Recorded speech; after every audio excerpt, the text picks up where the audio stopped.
Hello, knowledge seekers.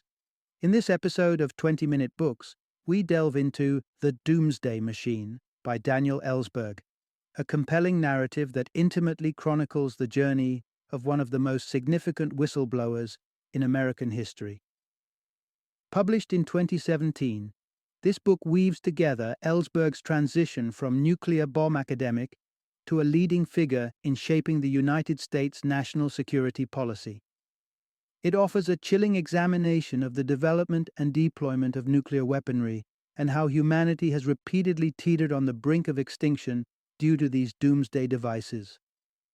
Daniel Ellsberg, the author, is not just a writer, but a noted activist and former United States military analyst. His previous works include Secrets, a memoir of Vietnam and the Pentagon Papers, where he divulged influential but confidential information about the United States' political and military conduct during the Vietnam War in 1971. Ellsberg's commitment to transparency and ethical governance underscores the urgency and the gravitas of this book's subject matter. The Doomsday Machine is ideally suited for modern history enthusiasts, fascinated by the intricate and often harrowing tales of war. Students of international relations, along with those curious about the intricacies and evolution of U.S. nuclear strategy, will find this book to be a trove of insights. It's a must-read for anyone concerned with the balance of global power and the existential threats that nuclear arsenal poses to all life on Earth. Join us as we unpack the haunting truths and the cautionary tales ensconced within the pages of The Doomsday Machine.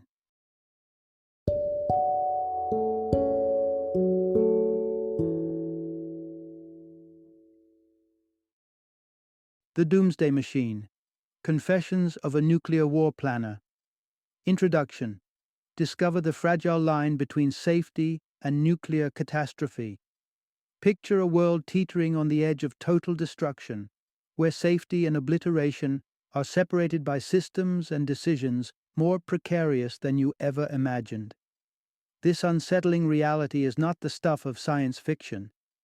It is the essence of what The Doomsday Machine unveils about the true state of nuclear warfare potential and the myths that we've been led to believe. Often, the public is under the impression that the power to initiate nuclear war rests solely in the hands of one individual, the President of the United States. Accompanying him, the so-called nuclear football, a briefcase shrouded in mystery and fear, is thought to be the singular tool enabling a nuclear strike. But what if this imagery is just a fraction of the truth? As an expert entrenched in the defense mechanisms of the country, the author peels back the veneer to expose the intricate, often alarming mechanisms that make up the United States nuclear protocol. In this revealing journey, you'll find out how terrifyingly close humanity has come to its own undoing by nuclear means, the rationale behind the deterrence strategy and its precarious balance of power, and the underlying reasons why some of America's leaders continue to favor nuclear armament despite its inherent risks. Join us as we unravel the threads of one of the world's most potent and misunderstood forces through the eyes of someone who knows it from the inside. Part 1. Unraveling the Origins of Civilian Bombing Tactics. The grim reality of modern warfare and its capacity for mass civilian casualties didn't emerge from the nuclear age alone. Tracing back to the 1930s, we witnessed the seeds of destruction being sown, seeds that would eventually grow into the looming specter of the Cold War's nuclear threats. But how did we reach a point where entire cities and their non-combatant populations became targets in the violent chess game of war? Initially, European conflicts upheld a principle of just war, a doctrine that mandated the safety of innocents, ensuring warfare was confined to combatants. It was a line drawn in the moral sands of battle, but one that began to blur as technology advanced. The burgeoning capabilities of aircraft, namely, paved a dark new path. Aircraft development by the 1930s had reached a pivotal point. Planes could now hold heavier payloads, and travel previously inconceivable distances. This technological leap effectively turned civilians into targets, no longer shielded by geography or the tenets of just war. The new strategy was brutally simple: strike at the very heart of the enemy, disrupting the societal and economic foundations upon which they stood. The tragic story of Guernica stands as a stark representation of this shift. The bombing, rendered hauntingly in Picasso's famous painting, was more than just an attack. It was a message that all were fair game in the quest for supremacy. An estimated 1,000 civilians perished in flames, underscoring the destructive potential of strategic bombings. World War II would only escalate the disregard for civilian safety. Despite President Roosevelt's plea for restraint, city center bombings became a vicious tit-for-tat, with the Blitz and subsequent British retaliations writing new chapters of devastation. It was the United States, however, that would execute the deadliest single non-nuclear attack in history, scorching Tokyo and claiming 100,000 lives in one unforgiving night. These events, though occurring decades before the zenith of nuclear brinkmanship, exposed the terrifying vulnerabilities of civilian populations and set the precedent for the ruthless calculus of war, a calculus that would only grow more complex and more deadly with the advent of nuclear weapons. Part 2. An innocuous project with grave implications for the future.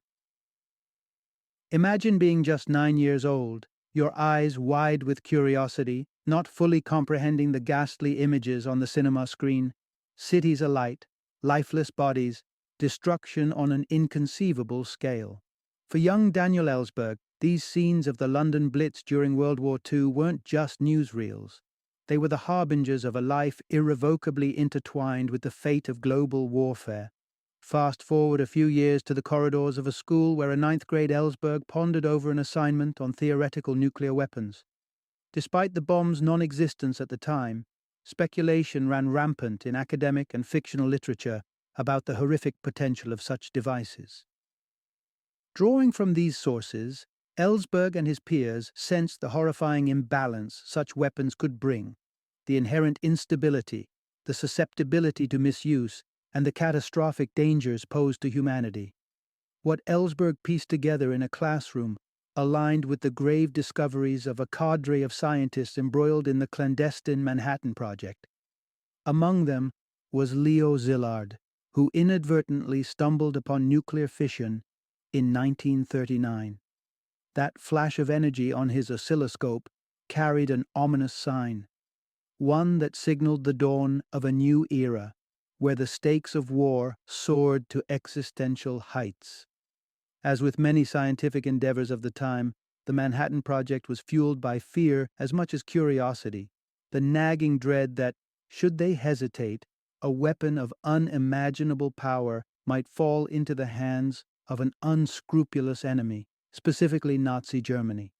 Their goal was a noble one: to create a deterrent formidable enough to halt the ambitions of oppressive regimes. Little did they know, the bombs they forged would not only devastate Japan, but also ignite an arms race that sent tremors through the delicate power balance of a post-war world. Ellsberg, too, was swept up in the zeitgeist of his era, molded by the pervasive Cold War propaganda. Stark images and grim warnings of the Soviet Union's post-war expansion anchored his belief that preventing other nations from acquiring nuclear capabilities was paramount. It was a path that led Ellsberg to delve deeper into nuclear strategy, particularly the prevailing concept of deterrence. As we turn the page to the next chapter, we explore the complex and often murky waters of nuclear deterrence, a precautionary tale that would guide Ellsberg on an unpredictable journey through the annals of Cold War policy and beyond. Part 3. A young analyst amidst the gathering storm of nuclear tension. In a time when Cold War tensions were not just simmering, but threatening to boil over, a young and bright Daniel Ellsberg took up a role at the RAND Corporation. This think tank, tasked with crafting strategies for the United States Air Force, was at the epicenter of defense research, a hub where the sharpest minds contemplated scenarios that ranged from the strategic to the apocalyptic.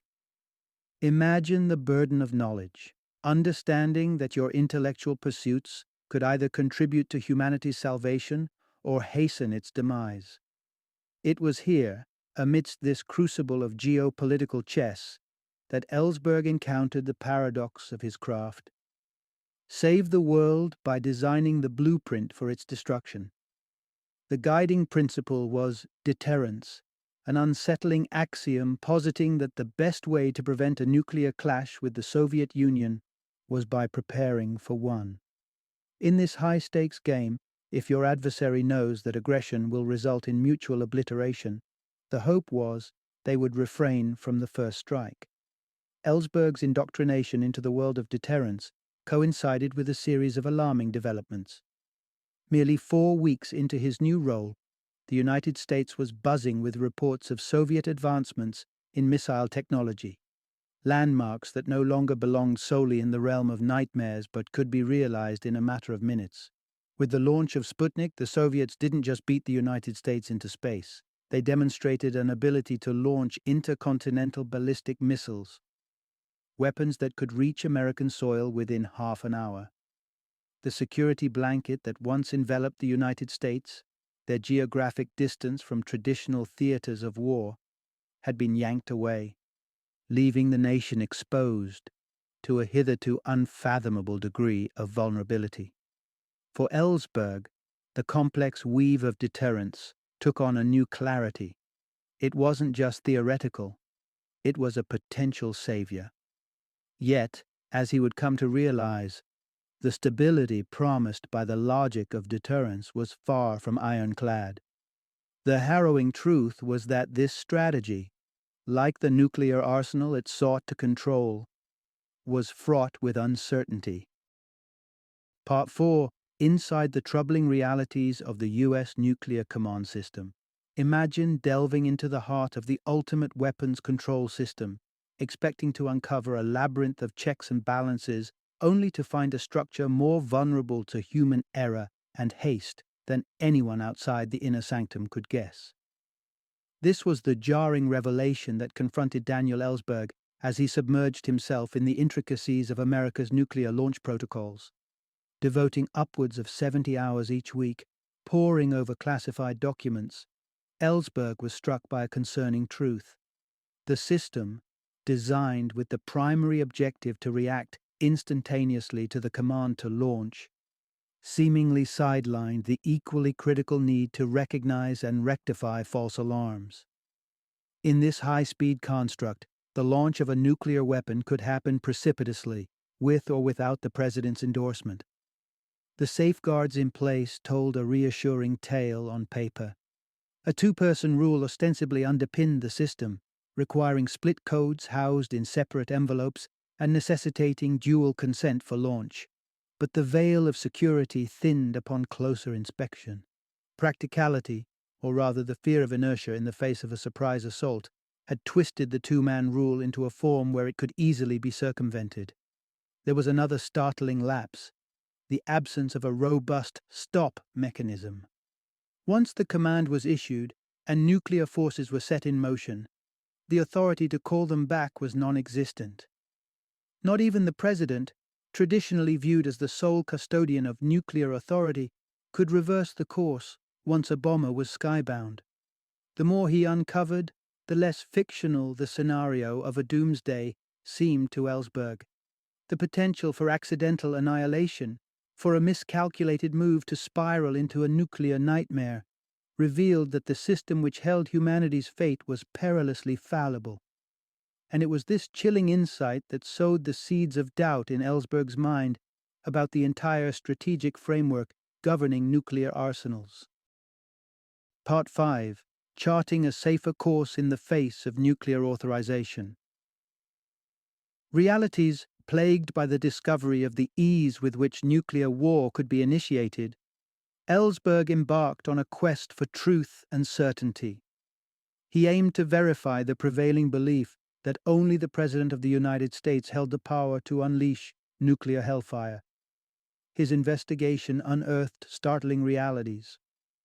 In 1959, it came to light that President Eisenhower had discreetly authorized Admiral Harry Felt, stationed a world away in Hawaii, the authority to launch nuclear weapons should communications with the mainland collapse, an unsettling precedent which suggested that the power to deploy the most devastating weapons known to man could be devolved.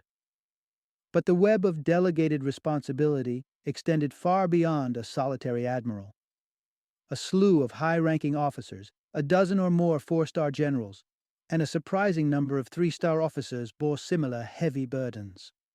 The power to initiate nuclear war, it appeared, could cascade down the chain of command, and it was precisely this kind of systemic gap that sent ripples of concern through Ellsberg's conscience.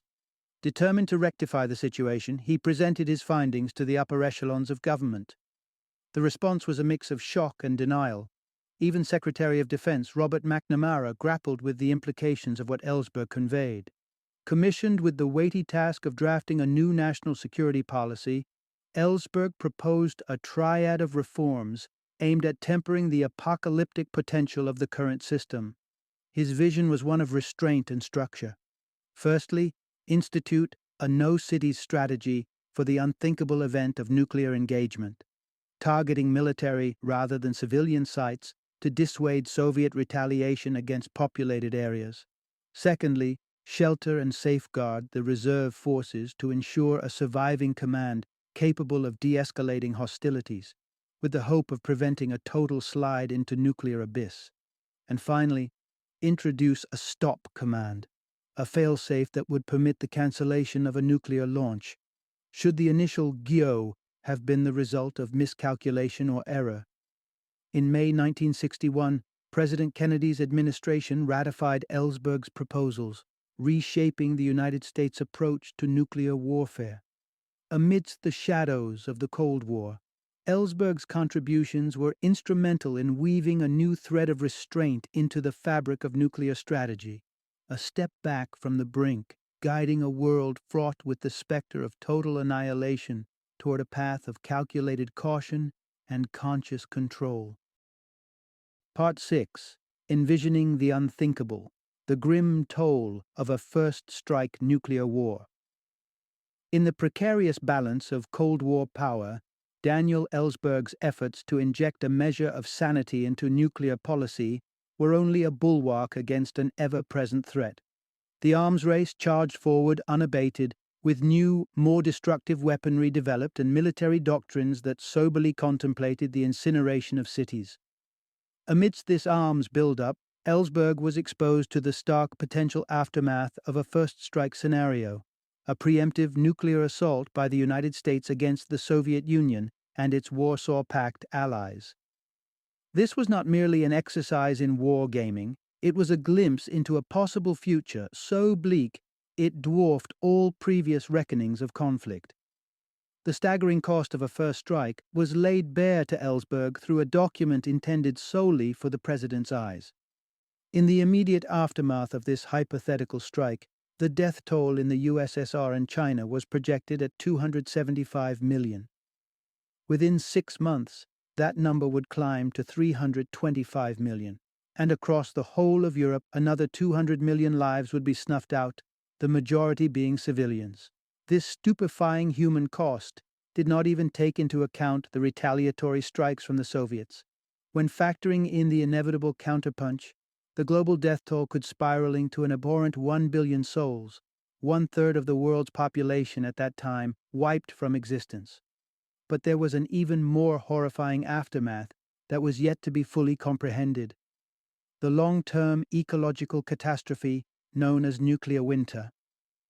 First posited in the 1980s, it emerged that the firestorms from a large-scale nuclear war would belch enough soot into the atmosphere to shroud the Earth in darkness for a decade.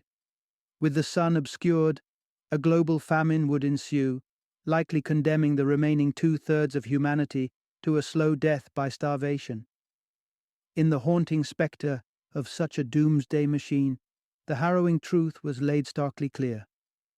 The very arsenals built by the United States and the Soviet Union, with the intention of deterring war, also harbored the capacity to end all human life. It was from this somber realization that the true scale of the nuclear peril was appreciated, and the imperative for change became an existential mandate. Part 7. On the Brink of Oblivion, the Cuban Missile Crisis and its Narrow Escape. In the shadow of an escalating space race and weapons proliferation, a chilling chapter unfolded during the October of 1962, bringing the world precariously close to nuclear annihilation. The United States, having uncovered the Soviet Union's clandestine deployment of medium-range nuclear weapons in Cuba, responded with a maritime cordon, determined to halt the advance of armaments so near its shores. This blockade set the stage for the Cold War's most fraught confrontation, a deadly impasse exhibiting the full force of superpower rivalry. Reacting to the stakes at hand, the United States military escalated to DEFCON 2, scrambling 1,500 strategic bombers into a state of high alert, a first in the annals of history.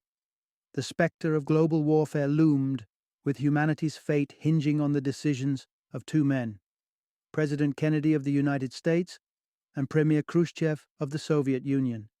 Through a confluence of diplomatic efforts and sheer resolve, a crisis that teetered on the edge of the abyss was averted. The missiles were withdrawn from Cuba, and the world breathed a collective sigh of relief. Yet, within this grand narrative of political chess lies a lesser-known but equally crucial tale of a lone Soviet submarine officer's valor. Dubbed the man who saved the world, Vasily Arkhipov's name is etched in history for his pivotal act of restraint. His Soviet counterparts aboard a submarine, cut off from communication with Moscow and fearing an attack by the U.S. blockade, were poised to launch a nuclear torpedo.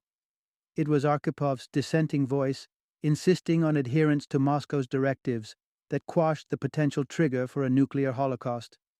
The crisis, though ultimately diffused by the upper echelons of government, had perilously dangled the fate of humanity on the decision of a single military officer. While Kennedy and Khrushchev sought to resolve the standoff without resorting to nuclear war, even at the cost of concessions, Ellsberg's reflection on the event underscores a haunting truth. The mechanisms of command and control in nuclear warfare are not infallible shields preventing disaster. As the echoes of the Cuban Missile Crisis fade into history, complacency becomes a dangerous luxury. The lingering threat of nuclear confrontation endures, a ghostly presence eternally requiring vigilance, lest we again come face to face with a doomsday device at the hands of mere mortals. Part 8. Mobilizing for a world beyond the shadow of doomsday weapons. The uneasy lull that followed the Cold War saw a decrease in the likelihood of a nuclear winter, yet the persistent existence of such a risk, no matter how slim, is an affront to our collective security.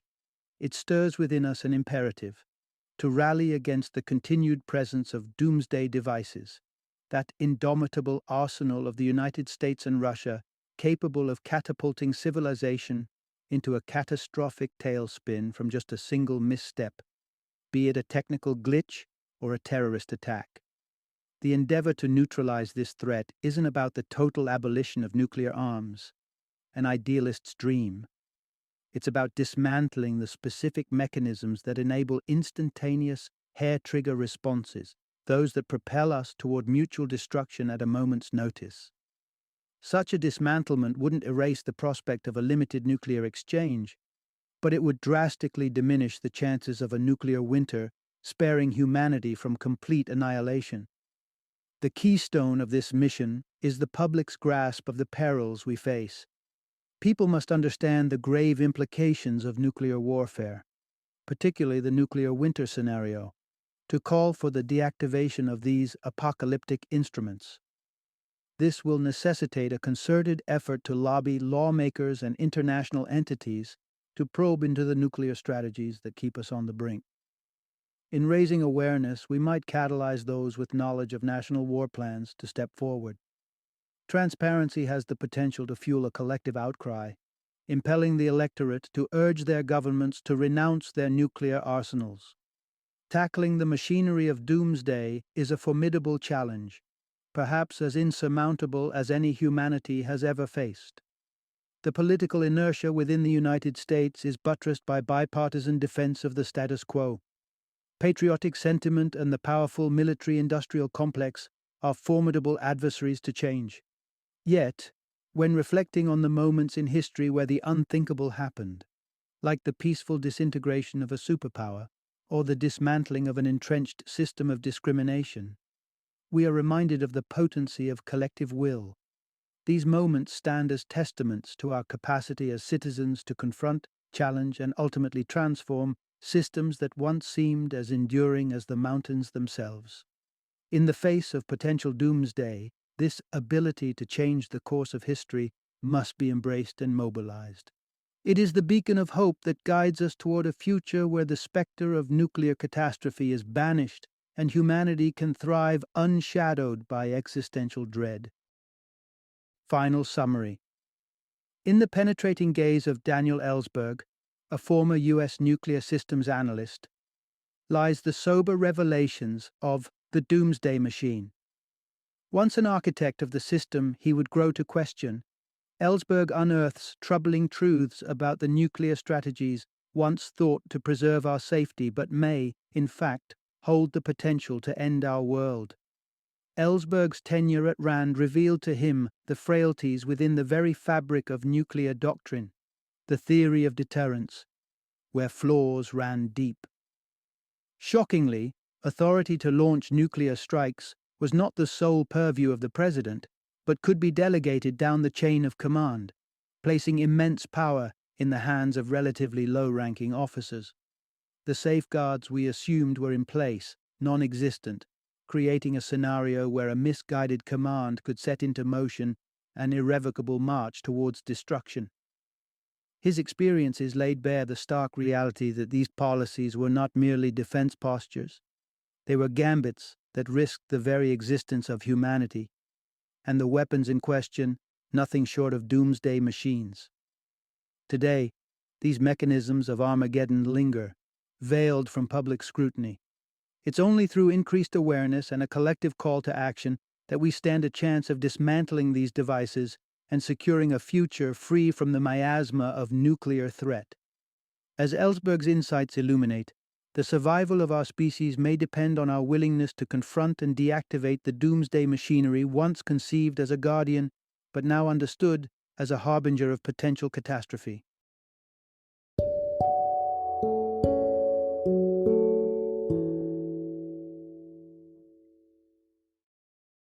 Thank you for joining me today on this journey of learning and discovery as we explored the insights of another thought-provoking book in our growing library of knowledge. If you've enjoyed our time together, please take a moment to follow our podcast, give us a 5-star rating, and share 20-minute books with other knowledge seekers. Your support truly means a lot. Don't forget to join me again in the next episode, where we will delve into another enriching book. Until then, happy reading and happy listening.